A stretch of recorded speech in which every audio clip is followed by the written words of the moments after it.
Patricia, Here. Susie, Teresa, Kim, and then Liz and Helena are excused. And Kim has not joined us yet. Right. So just to recoup, because I just started the recording a little late, we have Fran, Leslie, Mrs. B, Stephanie, Dana, and Brian from GoBiz, Darlene, and Deanna. Yes. Great. Okay. Okay. I can Then put we the need to take a look at the minutes from November 16th. Are there any questions?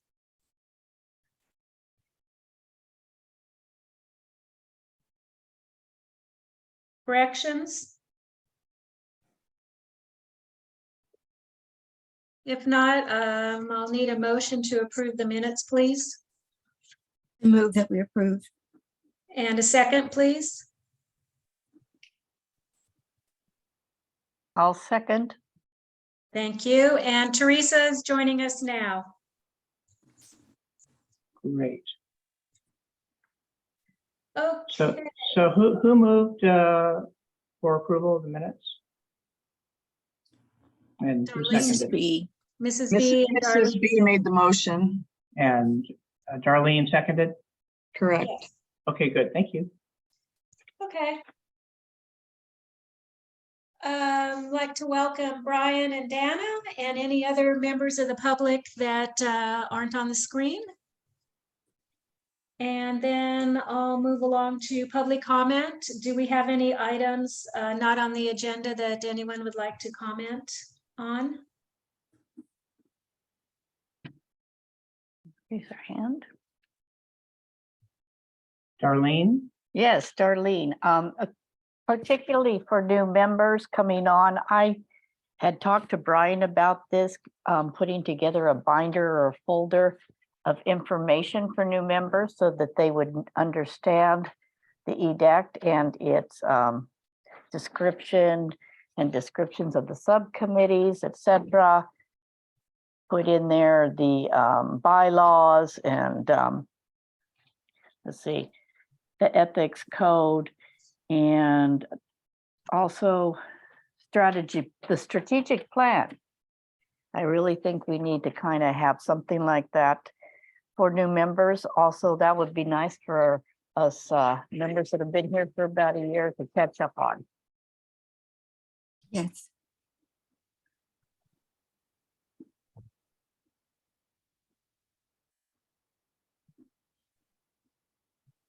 Okay, I can do that.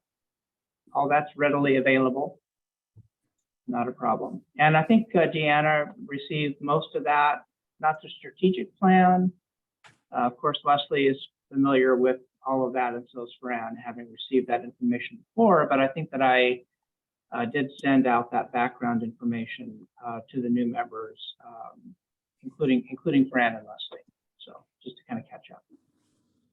Except for the strategic plan, which I'll be happy to send out. And then, are you happy putting together your own binders? I'd like to, sort of put the EDCAC a little bit higher profile in general on the city's website. I know we're on the city's website, but we have the minutes there, and just this past week made sure to get caught up with the minutes and the video from the previous meetings on the city's website. So that a lot of that information that wasn't there before is there now. Okay. Is there also a folder just for all this information for people to understand about the EDCAC? I'm not sure about that, but I'll check and make sure. Good suggestion. Thank you. Mm-hmm. Okay, thanks, Darlene. That was a great idea. Hey, I already welcomed the new members, but welcome again, Mayor Jordan and Deanna. Okay, item 6, SEDS update and SURF update. Okay, so Renee Wells is not with us this evening, so maybe we just hear a little update about what's happening with SURF. And I know Darlene's been keeping pace with that, but maybe Brian and Dana can give us a little update. Any progress since last meeting? Yeah.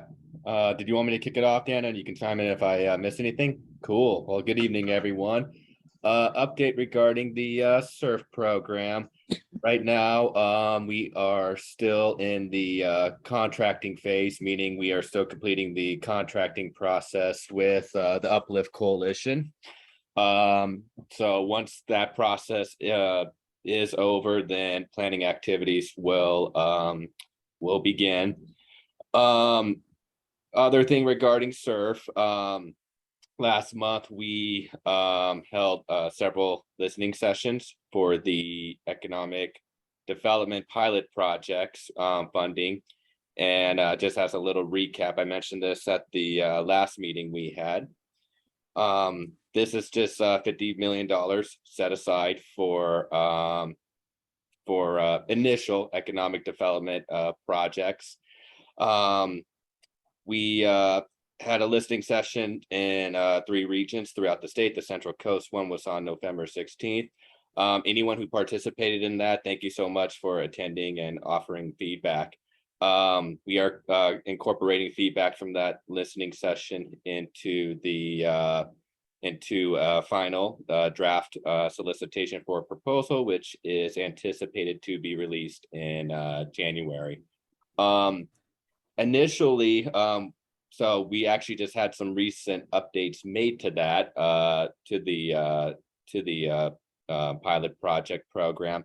Initially, any project that was submitted would need a letter of approval from the High Road Training Collaborative. Recently, we just changed those guidelines to state that any project that does apply for that funding does not need a letter from the HRTC. So if there's any projects San Juan Bautista wants to submit for the application, you guys are more than welcome to do so independently. But yeah, more information will be coming out about that likely next month when the solicitation for a proposal gets released. Other than that, I don't think I have anything else regarding SURF. Dana, did you want to add anything? Yeah, I'll just add on that economic development pilot program that is, we're anticipating the RFP to come out in January.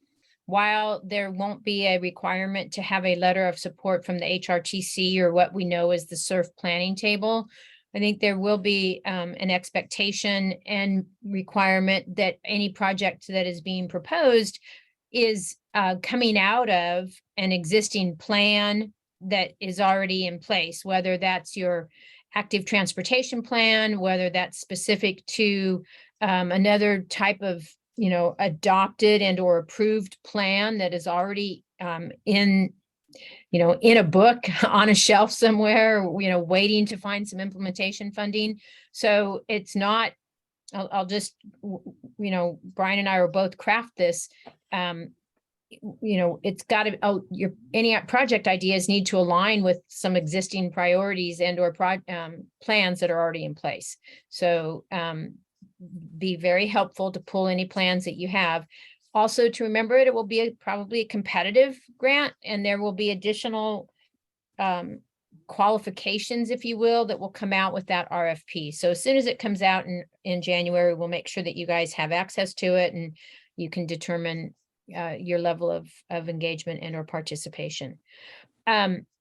Brian, at San Juan Bautista, can we also talk about the Cal OSBA? This is not SURF specific, but it is something that we're working on from a GoBiz perspective that you all received communication on for a small business, our Yeah. colleagues at Cal OSBA.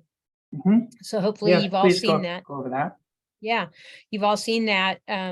we've got it scheduled on January 11th at 9 a.m. Small business interests in your community have an opportunity to sit with, virtually, sit with representatives from the Office of Small Business Advocate, which is within the GoBiz agency, and they will go over some programs that are probably most applicable to the work that you're doing as it relates to resources for small businesses. We know that they'll get into some specific discussions around new programs that are getting ready to launch after the first of the year. So the timing for this is really good because there'll be some fresh information, kind of hot off the presses, if you will, for that January 11th session. So I hope you all have that on your calendars, and our colleagues, Bob Adams and Linda Quinones Vaughn, will be the speakers, if you will, the presenters from Cal OSBA, and there'll be an opportunity for some Q&A through that as well. So make sure that that's on your calendar. Yeah, just a couple of comments on the information. I'm looking forward to receiving the RFP. The projects that you're talking about are development projects. Are they also planning projects? Are they strictly Implementation. okay? So they're shovel should- ready. yeah, Or Yeah, Should be they- like- Yeah, I think that was like expression I used last time, or like basically projects that are like, ready to go. ready to go. Okay, all right. Yeah. So the planning's been done, but there could be some design work or This is, environmental clearance or no, this should, No? these should really be those that, you've had, you've had the plans, you just needed that final push to get some funding done. It's really intended to be a catalyst. It's really intended to get development, if you will, going. okay. So yeah, I would focus on those that are ready for implementation. Okay, good. And then the Cal OSBA presentation on January 11th, that's our usual business forum meeting slot, which is why we planned it for that day and time. And so that's gone out to the business forum and also the EDCAC just past week or so. And then that invitation is, did Renee send that out to other San Benito County entities? I don't think as of yet. I don't think no? she has Okay. sent it out as of yet. Okay, but she's probably going to do that. So it won't be just San Juan Bautista. It'll be other people interested in economic development, small business support in San Benito County, hopefully. And then we'll be able to sort of cross-fertilize ideas and input from that. So that is a presentation and also questions and answers. And is there any information that can come out in ahead of time on so that people can kind of get a little leg up on the presentation and be prepared to participate a little better? Yeah, so the Cal OSBA team has some meetings right after the first of the year ahead of this January 11th session. Anything that we can pull out of their sessions that we can get out, we'll try and get that out as quickly or as soon as they meet.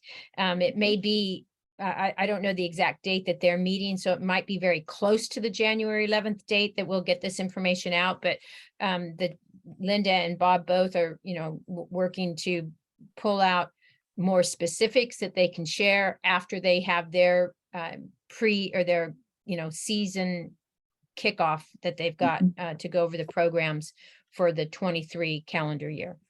Great. Okay, very good. So as soon as I get any information from you on that, I'll be sure to send it out to everyone. Okay. Thank you, Dana. Let's go ahead to item number 8, California Main Street discussion. Okay, so as some of you know, we are members of California Main Street, and we did we only have the ability to establish 6 sub-member accounts, and I've only been able to make 5 of them work. So I apologize, Deanna.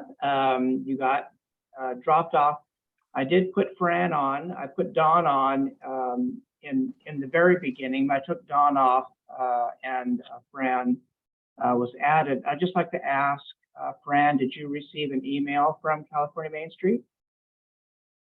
You know, I didn't see one, but doesn't mean I Oh. didn't get one. So now that you're telling me that I should have got one, I'll look a little closer, but Yeah. nothing's jumping out at me as of now. Okay, all right, so that access is called the point, and it allows you to enter into the California Main Street Communication Portal to communicate with other California Main Street participants. California Main Street, National Main Street in general is very lightly staffed, I've found out. So for that reason, when I ask a question or make an inquiry, it takes them a couple of days to get back to me. So I'm working on getting that 6-member slot available. As soon as I do that, I'll send an email. But most people have received an email. I know Leslie, according to the Main Street coordinator that I've been talking to, both Darlene and Leslie have already checked in to the point. And Helena is also there. I'm there because I've got to establish the accounts for everyone. So hopefully the communication there has been enlightening. I don't know how you've been able to access it, but any comments, Darlene or Leslie, from your experience? Yes, I do have some comments about California Main Street. They have a conference coming up on February 21st through the 23rd or something like that. I looked closely at that conference to see if there's anything really relevant to us. There's an early bird special by January 6th, which would cost us less. It's in Oceanside. I wouldn't mind going if you wanted me to go. But the one thing I was really interested in is the pre-conference that they have on disaster preparedness, because I know that that's part of the strategic plan. However, I did do some homework on that, and we can actually do disaster preparedness training through FEMA if we want to do that instead. I didn't see a lot on this conference that I thought was really relevant yet for us. So, it's kind of up in the air whether we should send anybody or not. I know it's $250 if we get in on the early bird special. You wouldn't have to pay for room costs because I do have a daughter that lives in San Diego, so I could stay with her. But, I'm going to leave that up to the EDCAC. Okay. A quick question, Darlene. A lot of these conferences, they tend to record all the presentations.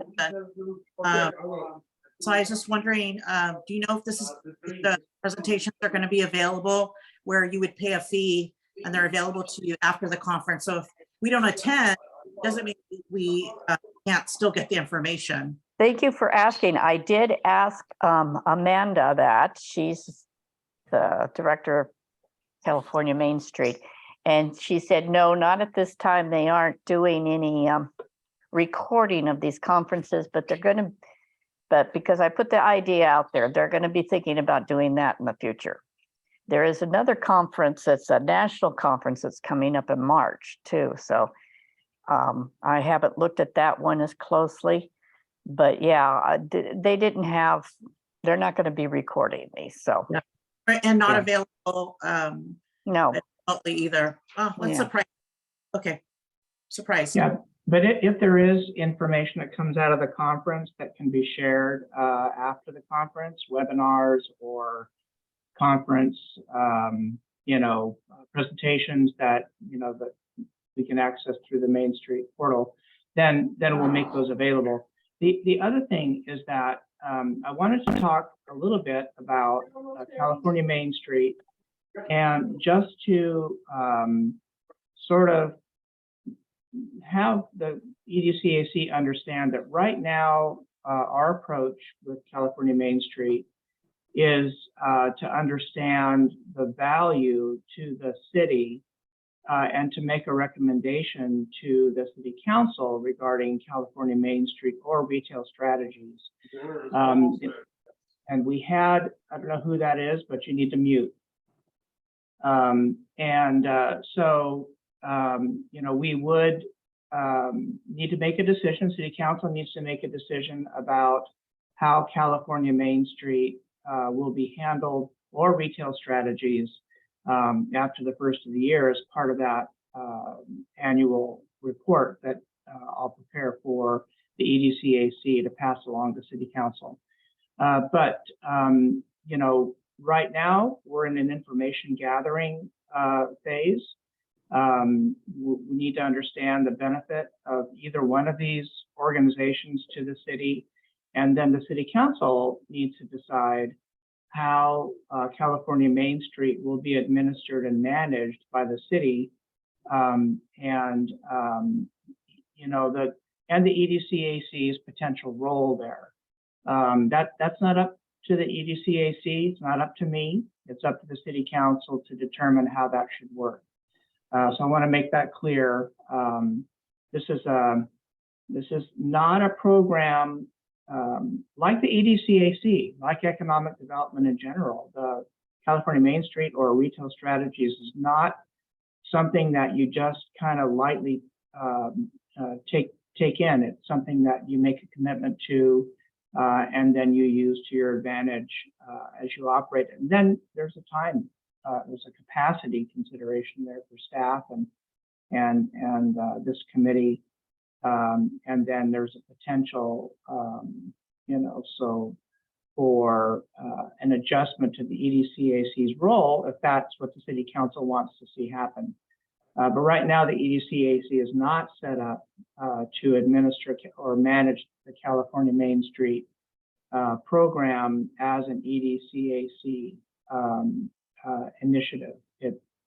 EDCAC is set up to gather information and to provide that information, make recommendations to the council. So I just wanted to, if anybody has any comments along these lines, that now would be a good time to kind of get into that a little bit.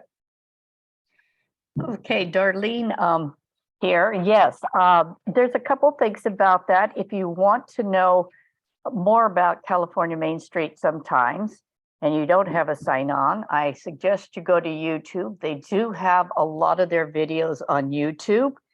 You can just type in California Main Street and you will get last year's conference and a lot of things they talked about. I did have Brian send you out a YouTube video about what they did last year, especially I think they were talking about the 4 pillars a little bit. And then also in the Livermore Business Association, within the next couple months of next year, are going to be putting out a video explaining how the business association plus the government plus the business owners plus maybe even include the building owners, all this works together, and which role each one of those entities plays in this whole thing. Apparently their former city manager outlined all of this for them, and so they'll be putting out a video pretty early next year about this. So I'm going to keep an eye on that, because that might help us understand how we want to form this, how the City Council will want to look at that and say, okay, this is our job with, this is how we should be relating to the EDCAC. This is how the EDCAC should be relating to whatever else, etc. So I think a lot of those questions might be, and some good ideas might be coming up in that. Good. Very good. Looking forward to that. Brian, I've been on The Point. It's an all-member community email, and on a daily basis, they send out 5 emails and thread or discussions based upon those. They're actually pretty cool. the ones that are going around now are sidewalk and streetscape amenities, ticketed event platforms, and Main Street conferences for small communities. The small community ones was actually quite interesting. It sounds like California Main Street is, and the national Main Street is, they do a lot for large cities, and they don't do a whole lot for small cities, but it's those small cities who are getting together and chatting on this. The other one is kind of pertinent to what we're talking about now at a council level, sidewalks and streetscapes, and how to get building owners and business owners together to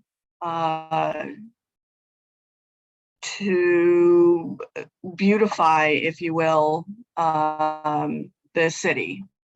Yeah. Very good. And I haven't. There's a lot of really good conversation going around. Go ahead.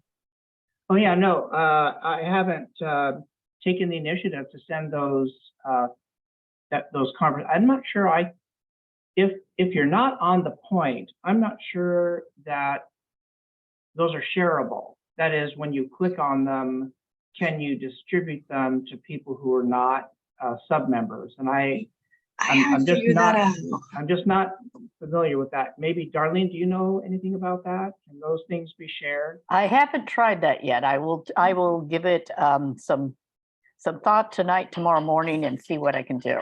Okay, that's great. Thank you. So I've shared, copied some of them. Oh. I've copied some of them, and I've tried to respond, but you really can't see the thread. Although I'm doing it on my phone, that's where I have my city email. So I don't know if I'm missing a link or something, but it's I can't see the threads until the next day for people who have responded to it. I can't see what actually I'm responding to. You can reply all, and it just brings up this very large string of a encrypted email. Oh, yeah. So I do have some of them saved because I thought they were really really cool. Yeah. You can reply to sender, but again, it's a I don't know, it's odd. It's an odd platform. The emails that come through though, and the threads that you actually get to read are great. People from all over having discussions about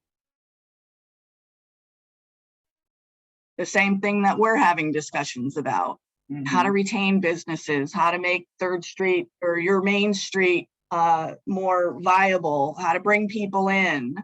That's as far as I've gotten, is the emails every morning. Well, I am talking to the National Main Street communication coordinator person. And so some of these questions, in addition to whatever Darlene can figure out and whatever Leslie can figure out in the meantime, I'll be sure to cover with her whenever she gets around to getting back to me. Like I said, it takes a couple of days. So I appreciate hearing this feedback from people based on your experience, because that means I can cover these things with her. And then Fran, you can let me know if you're able to get on. I just put you on the sub-membership list, so you should be getting something from them. Okay. If you don't, then let me know. Okay, I'll let you know by Friday. Okay. That's great. Thank you very much. Okay, now I was hoping that we would get all 11 people on that point, but we need a bigger account, more expensive. So I think, but I think we can get up to 11 based on the information that I have, and that's what I was hoping. But right now they're telling me I'm limited to 6, and then I was only able to get, actually toggle 5. So we'll keep working on it. Okay, good. Anybody else have any thoughts or comments about California Main Street? It's really exciting. It's a kind of I feel like kind of a new frontier sort of thing. All right. Next on the agenda, what do we have, Parklets. Stephanie? Parklets discussion. Parklets, yes, parklets. So, the governor is going to remove, according to promises that he's making, the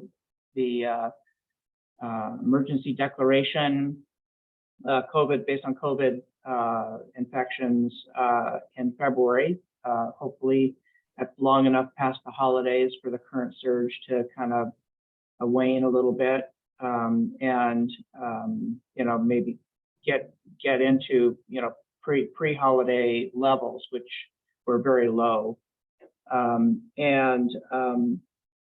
The city council last night, considering that is likely to happen, last night discussed having a contingency resolution on the agenda that would do a few things. If the declaration is actually lifted, then the resolution would give the city council the ability to remove parklets, certain kinds of parklets, retail parklets, for example, allow restaurants and bars that don't have outdoor seating as part of their site, and then also establish a fee program that would compensate owners for the cost of removal of parklets that were not approved for retention up to the 3rd Street Master Plan construction. And right now, let me just put up here, share my screen for just a minute, so I can remind everyone exactly what the current, I can see here, show all the windows, okay.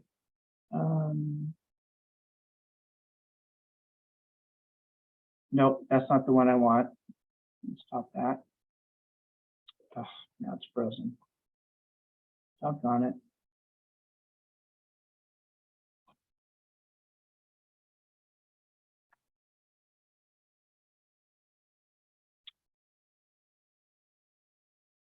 So I'm frozen and my screen is frozen. Here we go. Stop.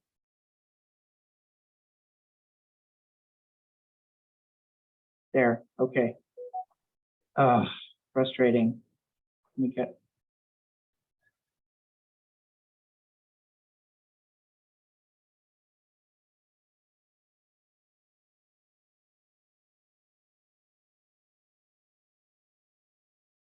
Here we go. Okay.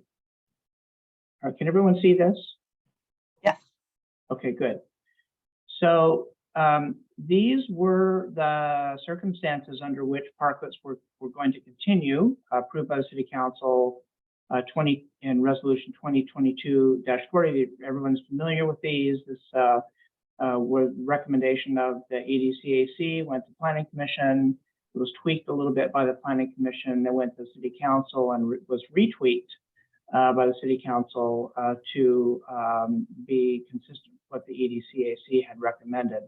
And this last provision right here, parklets remain until 3rd Street Master Plan construction, is what's under discussion. So this all is really all about that, nobody really knew when this resolution was adopted that the public, the declaration might be lifted, and that's the reason for the parklets in the first place. And so once that's lifted, then the question is, well, you know, if there's, regardless of what happens, actually is happening with COVID, maybe not regardless, but, you know, what the governor is anticipating is that public health measures will kick in to, you know, all the various public health measures will kick in that are coming out of or have come out of the governor's office. They were part of the city council agenda packet last night as attachments. You might want to take a look at that agenda packet to see what those measures are that were supposed to ameliorate any post-declaration COVID, you know, surge or, you know, whatever might happen. With that said, the city council is thinking, well, you know, if that declaration is gone, we're going to rely on public health measures. Then, you know, it's not really necessary to have these parklets the way they currently are, and you know, so that's the contingency that's going to be on the next city council agenda. And since some of you were listening in to that meeting, and some were participating city council in that meeting, is there any clarification that you might like to offer or discussion that you might like to have about that, and that otherwise this is just simply information that will come up before the city council next time? And let's take Leslie first. A couple of things. There was one other thing that the council talked about. One was the removal of retail. The other was helping to defray the cost, and the other was an encroachment fee or Yes. permit, encroachment permit fee for those that remain. And the contingency is to have a resolution in the back pocket if and when the governor goes through with taking the emergency off the books Right. on February 28th. Right. So what would happen is that resolution would operate, you know, to be self-executing essentially. So once that declaration is lifted, the resolution would execute, and then we would start to make those changes. Mrs. B? Yes, I'm just a little confused. When the resolution or decision back in, when was it, April, where it was said that they would stay until the streetscape started, was that based on or contingent upon what the governor was going to do at some later time, or was that just a commitment made that was not really a commitment? Yeah, I think it wasn't a consideration when that resolution was adopted. There wasn't any discussion about whether or not there would be a continued emergency declaration. And I think that now that this is sort of a new circumstance that the city council is considering, if the original reason for the parklets is gone, there is no more emergency, and that declaration is lifted, then that's a new circumstance. And so I think that's the reason it's come up this way. It just wasn't in the prior resolution.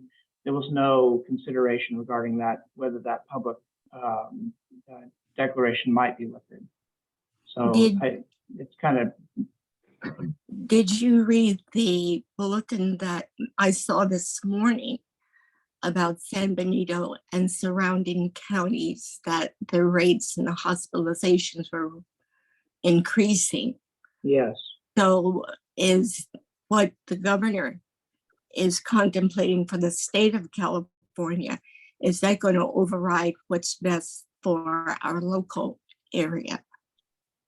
Yeah, that information was part of the city council agenda packet last night. So you know, the council looked at those rates the ascending rates of infection, certainly starting in October, maybe as early as September, and continuing on through November. So that data, what was that called, a dashboard look at COVID infection in the county, was on in the attachments to the staff report.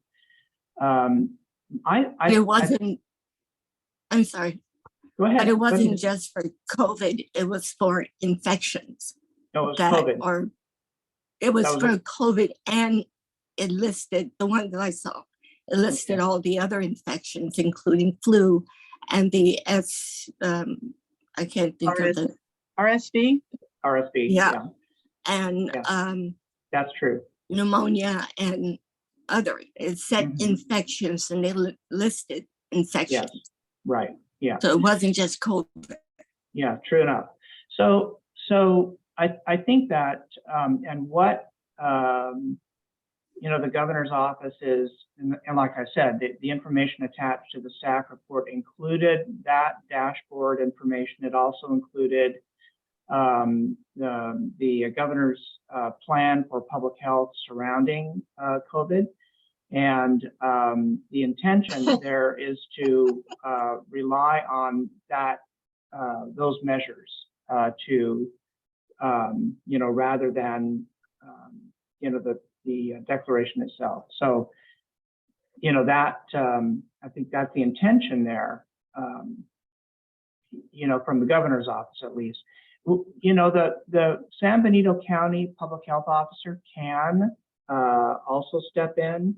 And I think it would be a consideration if the San Benito County Public Health Officer establishes a declaration or makes a pronouncement like that based on COVID infection rates in the county. Then I think that the City Council would have, be, out of necessity, consider that information in making a decision.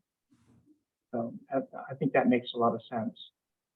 But if the infection rates drop and they stay low, and that's going to be a consideration for sure. And I think the expectation is that February 28th is far enough away from the holidays that if this current surge is going to drop, then it's going to drop by that time. I think that's the expectation.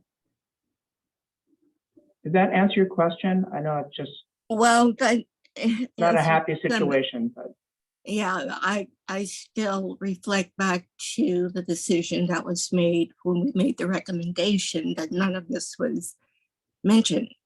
yes, that's true. Right. It wasn't a consideration at all. Right. And Right. so that's what those of us who have parked this was relying on, the decision made by the city council that is now up to being voided.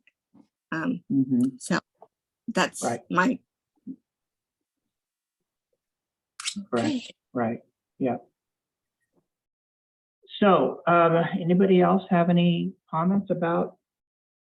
Like to have I'm anything just else gonna- that you'd like to discuss? I'm just going to make a quick comment. I think I realized that this is where it was going to go eventually. This decision that we made as EDCAC Mhm. and recommendation was that we go until the city comes up with a Main Street plan. The problem I felt was this could go on forever. And I was concerned because I agree with Mrs. B. You know what? They were starting to plan for, forever. This could go on for 5-10 years. And hopefully we're not creating a problem by changing gears, because I think we really do need to change gears, but we've as a group, we made this recommendation, which I thought was, hate to say it, ridiculous, because it left us open to years and years of parklets. So I don't know the legal stuff behind it, but I realize, you know, we made this recommendation, which at the time I felt it wasn't a good recommendation, but we did.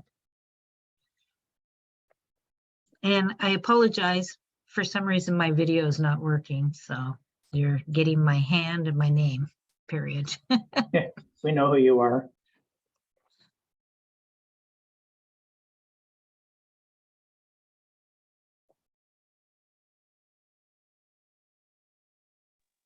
We can't Any more- hear you, Brian. Any more discussion?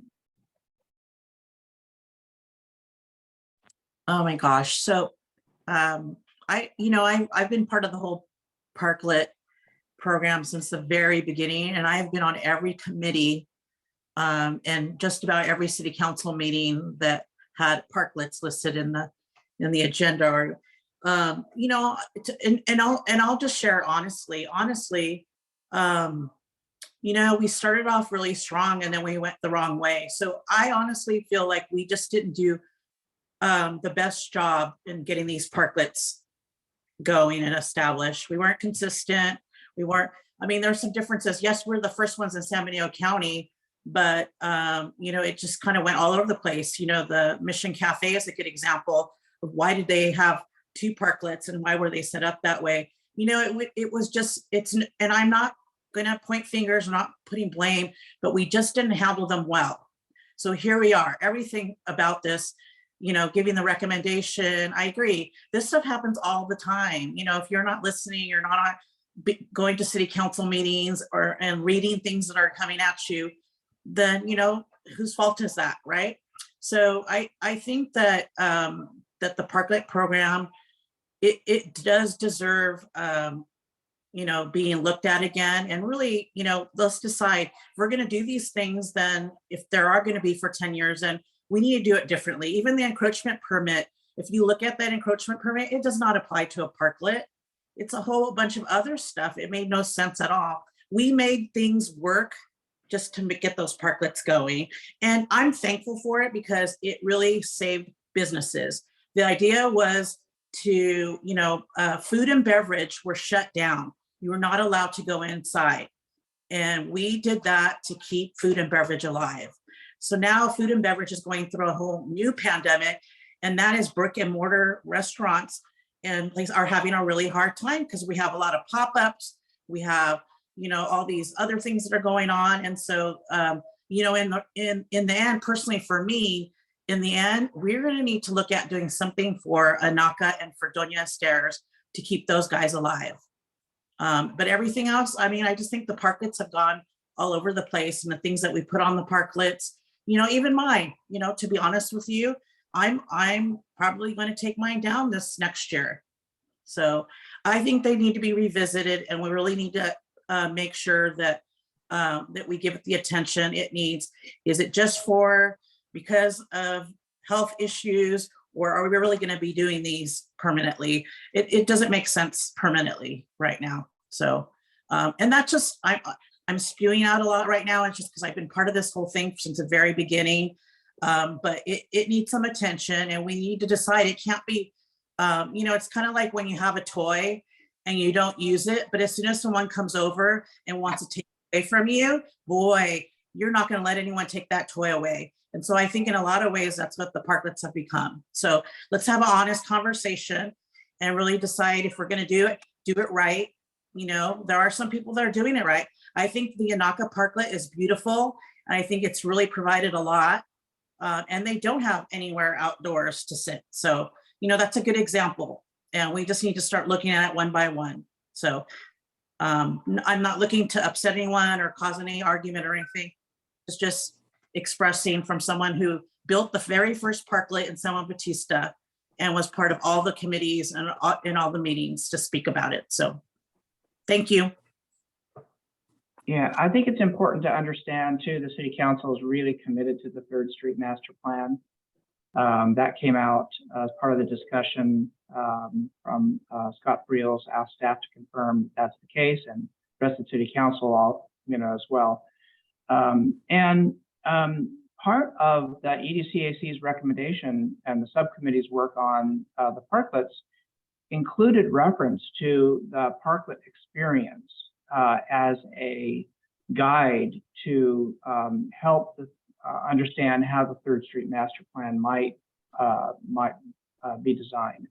And so I think that particular set of recommendations is not wasted on anyone with respect to the 3rd Street Master Plan approach. So I think the EDCAC as a whole did a good job in envisioning what might happen once the parklets are go through the next iteration.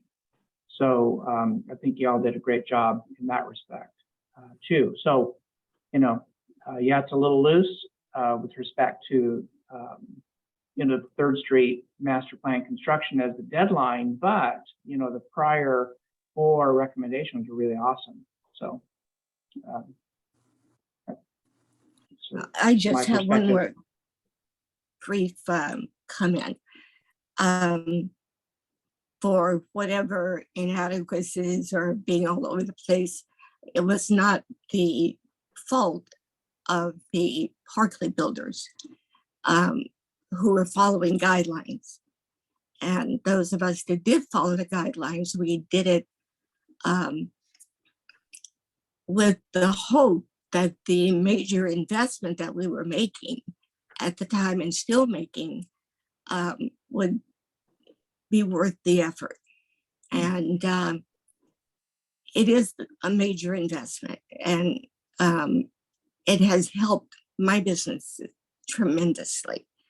So I do take a personal interest in the outcome of when you make a recommendation and recommendation is accepted, and then something else comes along which was not a part of that, causes everything to just flip.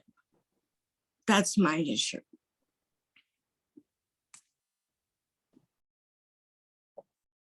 Okay, very good. And I know, Mrs. B, you have written some things that are pretty persuasive about parklets and your parklet experience. And so I'm sure that will be part of the discussion. Anybody else have any more other discussion that they'd like to have about this topic? Look for it at the next city council meeting. I'll be on vacation. So no, just kidding. Okay, so with that, Okay, item how are we doing, 10. Stephanie? Item 10, subcommittee assignments and reports, annual report preparation, city council, January 17th, 2023. I know you all are still working away. Kim is not here to report on her subcommittee, although I know there's another meeting coming up in January or February from the January 19th. January 19th. VFW. Good. VFW. Thank you. And so look for that meeting. I'm sure there will be a flyer and announcements will come out, and then results after that. Be able to put together, I think that's the third of the community relations and resources subcommittee work.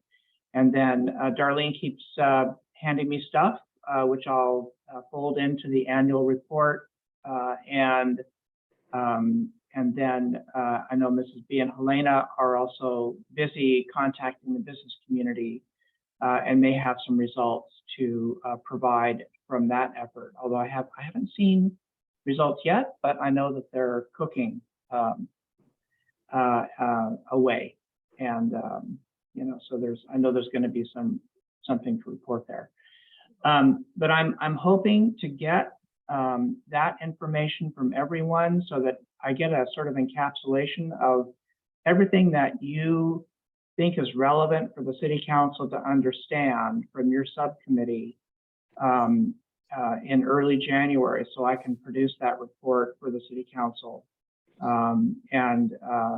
You know, this city council needs to provide some guidance to the EDCAC based on that information. So, you know, I'm hoping that there's some tough subjects that these subcommittees have grappled with and will hopefully include in their reports.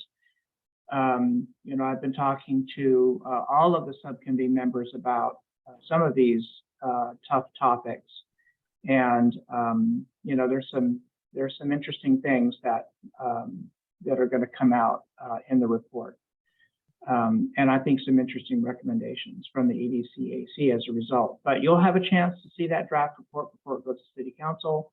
I wanted to produce it sooner, but you know, I think the subcommittees are still working, so it's still. I know there's a particular schedule in my mind, but that you know, doesn't mean that subcommittees are ready. So we'll do it whenever people are ready.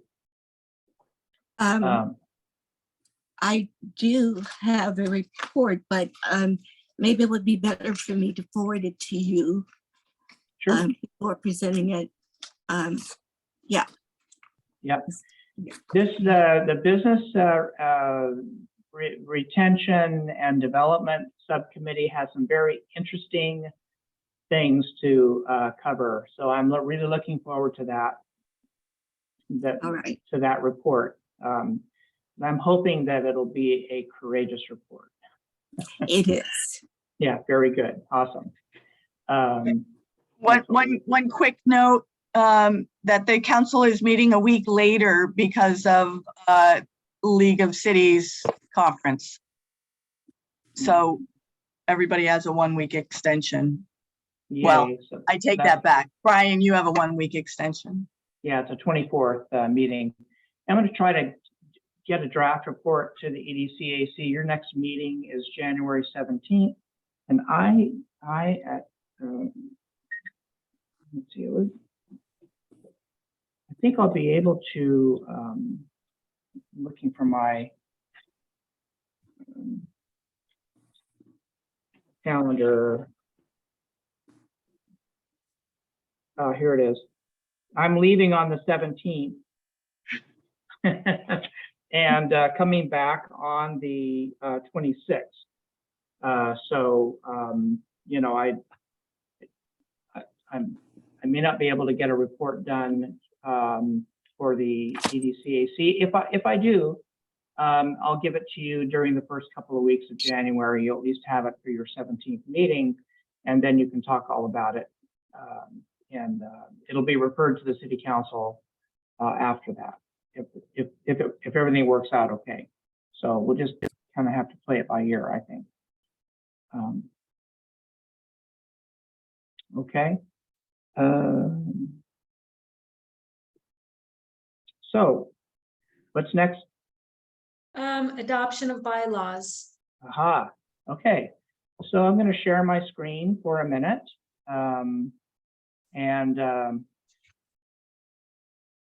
We can kind of go through these real quick. Can you see the screen? Yes. Yes. Great. Okay. So some of this stuff is in the city council, comes from the City Council resolution that was adopted to establishing the EDCAC. You probably recognize some of this language, especially, you know, with respect to the membership. And all of this stuff is in the City Council authorizing resolution. So what is not in the resolution is reference to ad hoc committees. Here in the very beginning, the EDCAC as a whole can establish subcommittees and then establish roles and responsibilities for those subcommittees to accomplish the duties that are described in the City Council resolution. So this, you know, we didn't explicitly say the EDCAC may establish ad hoc committees, but really that's the role of the EDCAC in terms of setting it forth its program and getting things to work. So we decided very early that if we're going to make progress, we needed to do it through subcommittees, because the committee as a whole just couldn't grapple with some of these things without ability to drill down into the topics. And so the EDCAC did establish subcommittees and did charge them with certain kinds of work. Then with respect to, so what this actually does is it says that in order to have these subcommittees, the EDCAC has to approve them. Can't just have ad hoc, kind of people deciding that they're going to go form a different subcommittee or that they're going to go from one subcommittee to another without the EDCAC's approval. So this is a role that the EDCAC as a whole reserves to itself.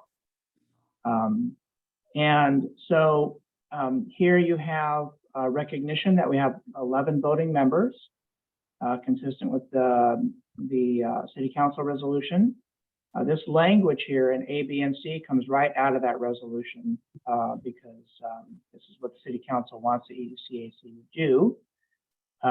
If you feel that you want the City Council to consider different roles for the EDCAC, you might want to think about that and ask the City Council to adjust that resolution, make a new resolution, and establish new membership responsibilities and qualifications. Then with respect to appointments, of course, the City Council is going to make appointments. The terms are set forth in the resolution. Everybody has a term. And some are 2004, 2024, some are 2025, but that's all in the resolution. And then what we don't have in the resolution is a reference to officers and roles. And so here we have a selection of the chairperson, which is what we talked about doing. And then you don't need to do that this evening, but that would be on your agenda in January to serve a one-year term. And then the duties of the chairperson, vice chair, and recording secretary, which basically says that you can delegate that if you like to staff, which is what you've already done. And then you're going to have monthly meetings, and you're going to conduct in accordance with Robert's Rules of Order, subject to the Brown Act because you're a standing committee. And by the way, the city attorney gave a presentation to the City Council last night about the Brown Act. You might want to listen to that YouTube recording or the recording on the city's website. It wasn't a very long presentation, but I think it covered the really important parts, including serial meetings and that kind of stuff. And let's see here, you need a quorum, and it is possible to have a conflict of interest. If you have any question about what might be a conflict of interest on any item, then that would be something that you want to let me know, and then I'll discuss that with the city attorney, and we can make a decision together about that. Here you have a quorum, which is the majority of those voting members. And then what you don't have right now is something about attendance. And then you need to be excused, which is what we've been talking about. Every time somebody's absent, are they excused? It's important. Otherwise, they just, aren't excused. And if they stop coming, then there's no excuse. Then they're going to forfeit their position automatically. So it's important that if someone is excused, that is reflected in the minutes that are prepared for adoption by the committee. Okay, and that's the second paragraph. Oh, this is wrong. So I'll have to change that, because I use the strategic plan committee as a basis for these. That's not correct. So I'll have to just imagine that this says EDCAC. So I'll make that change. And then you can amend these bylaws. But with approval, they take effect immediately. I recommend that if you like the way these bylaws read, that you can just simply vote to adopt them this evening and be done with it. If you want a chance to think about them some more, then we can put it off until later. Arlene? I have a quick question under membership number 1. You have a parentheses there after the economic development says the advisory committee and it has CCAC. Is there? Oh, yes, I'm sorry, yes, EDCAC. Yeah, okay, thank you. that's I a just wanted, Typo, I'm sorry about that. okay, thank you. Uh-huh. So we have 2 EDCACs to put in. Thank you. Yeah. I just wanted to let you know Teresa is having technical difficulties and wanted to let everybody know she can't get back in. Okay. All right, any other comments about the bylaws? And you're free to adopt these with any amendments. I'm back.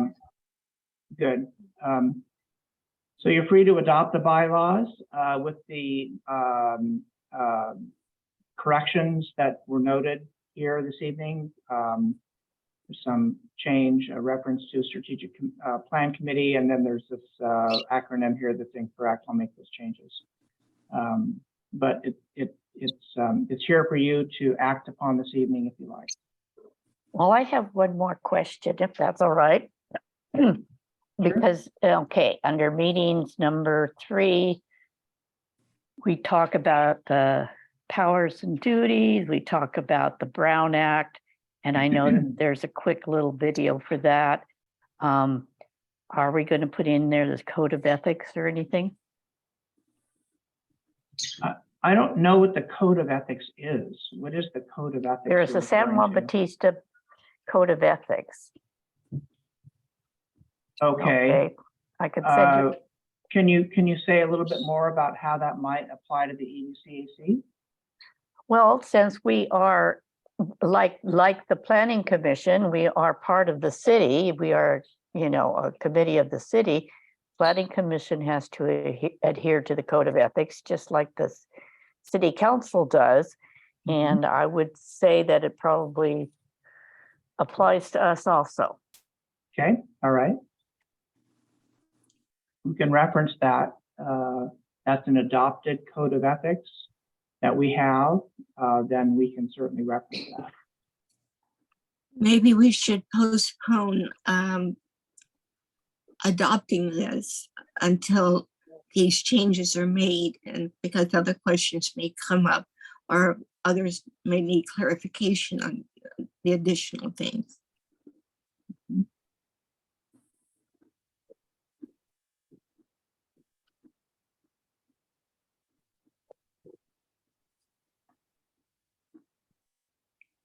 Okay, so is there a motion in any, want to approve them or put them off, make specific changes and additions, and then approve them with those? So those are 3 options that you have this evening.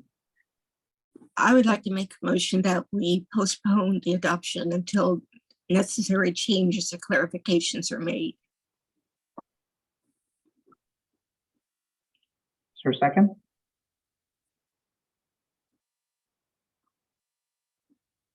Okay, Right. looks. This is Fran. Can you just quickly, I just want to make sure, because it didn't seem like there was a lot of big changes that you were having to make. Could you just quickly tell us again what the changes you're making? It seemed like it was just typos thing, just so everybody knows exactly what it is. Yes, of course. Yes. Changed and why we would postpone. Yes, Thank so you. the changes would be here on the screen. This would become EDCAC, not CCAC. That's a typo. And then in the I would correct. I wouldn't change anything officers and roles because that's part of the city council resolution. But I would correct the numbering here to the 5 items. I would add a 6th item referencing the code of ethics, if you like Darlene's suggestion. And I would specifically reference cite those that code of ethics if it resides in a particular place or was adopted by resolution or ordinance. I would Yes, cite it that. has been. Okay, so I would cite that here. And then in the end, there is reference here to the strategic plan committee. That is an error. It should read Economic Development Citizens Advisory Committee, but it would read the same, same ability to amend the bylaws. So those would be the changes. So the major change would be including the code of ethics and spelling it out so people understand what that entails. Correct. Yes, well, there's a whole list of code of ethics. I can, That's one- what I'm saying. It's not included in this now, so we don't No. have access to it. well, I understand that. So what we'll do is we'll get a copy of it, and I think everybody should have a copy of it. Yeah, Right. so we don't, yeah, we haven't this code of ethics, but it's not part of this document currently. And so we're okay with this document as it stands right now, outside of the code of ethics that Darlene brought up, which I'd love to see. Okay,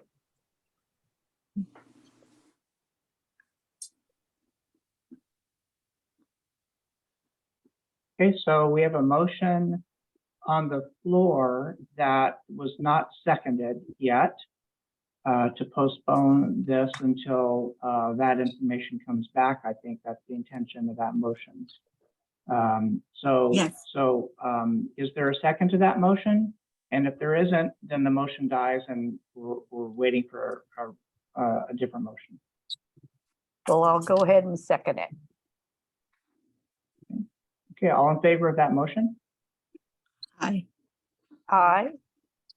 I, Okay, I think the motion passed. Did everybody say aye? think so. It's, are there any nays? Yeah, are there any nays? That's good, thank you. All right, we'll come back at your next meeting with those particular changes, and then you can consider. Now, the other thing is that it will include no other changes except reference to the code of ethics and those typographical changes that come back to you. The provisions for election of the chair, rotation of the chair, and so forth, committee assignments and so forth, that'll all still be in here because I haven't heard any changes otherwise. Okay? Okay, understood. All right, very good. All right. How are we doing, Stephanie? We're doing great. That's the end of the agenda, unless there's something else that anyone wants to bring up. So if not, we just need a motion to adjourn the meeting. Okay, I want to make one more comment. I do know that the SEDS documents are being worked on, and we do need to get projects into that SEDS documents in order to be eligible for certain grants that come through the SEDS. So we may want to be thinking about these projects really hard. I know that the city council is already working on some. Of course, that would include the ATP and the water projects that are already going on. But there's, if we have any projects that we want to get in there, we might want to think about that. I'm hoping that outreach committee can maybe come up with some of this stuff. Okay. Well, we do have, in response to that, Darlene, we do have assigned from the EDCAC, we've assigned Fran, City Council has assigned Fran, and to the EDCAC or the SEDS steering committee, along with Leslie. So you have essentially you have 2 EDCAC members there. And I think that if you go ahead, Fran. Oh, no, I was gonna say, I thought it was, I'm sorry, Stephanie. I'm sorry. Yes, Yes, you're right. I'm the. I apologize. No, I just want to be sure. That's correct. You're the alternate. So Stephanie and Leslie are been appointed by the City Council to the SEDS Steering Committee. My understanding of the SEDS process is that there is input from the representatives, but it's not the last shot at it. So there's going to be one more meeting, I think, in February. That's not the last shot. So you have EDCAC has an opportunity to weigh in, as Darlene was saying, and give the EDCAC steering committee members some information. I had to think about the Brown Act considerations here a little bit.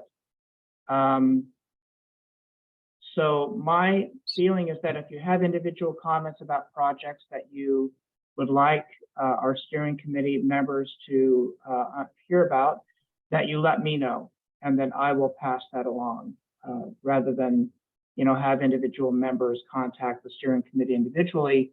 And then I think that would come back, that information would come back to the EDCAC as a whole from that process. So I think that's the best way this should work, to get the you know, project list, if you will, back to the EDCAC. The other thing is the project list, and I'm not sure exactly what is a project and what isn't. I'm not sure it's the same kind of thing that was described earlier, where it has to be a shovel-ready thing, ready to be built. No, it doesn't have to be. I asked Renee about this specifically, and she says that Right. even if we just mention something and make sure that it's recorded somewhere in their records, Mhm. that we are more eligible, that when we get it shovel ready, to be able to get grant money. Yes, correct. So I think that I'm not sure what the process is when the steering committee is finished and there's a draft. I know this is a very rapid process to prepare the plan, or the plan. So, and the plan has to come back to you know, the City Council for approval. You know, there will be a round of you know, there will be a round of engagement, I think, after the steering committee is finished. So what I'd like to do is sort of ask Renee to outline that whole process of providing input, so that we can understand exactly what that looks like. Well, some of it that has. way we can Yeah. that way we can figure out how best to you know, structure the communication between the steering committee members and the EDCAC. Okay. Okay. I think that's a good idea. Okay, great, thank you. So, Mrs. B? I would just like to wish everyone a very Merry Christmas and a happy, safe, and healthy New Year. Okay. Thank you. You as well, Mrs. B, you as well. Thank you. Yes, you as well, and to everybody.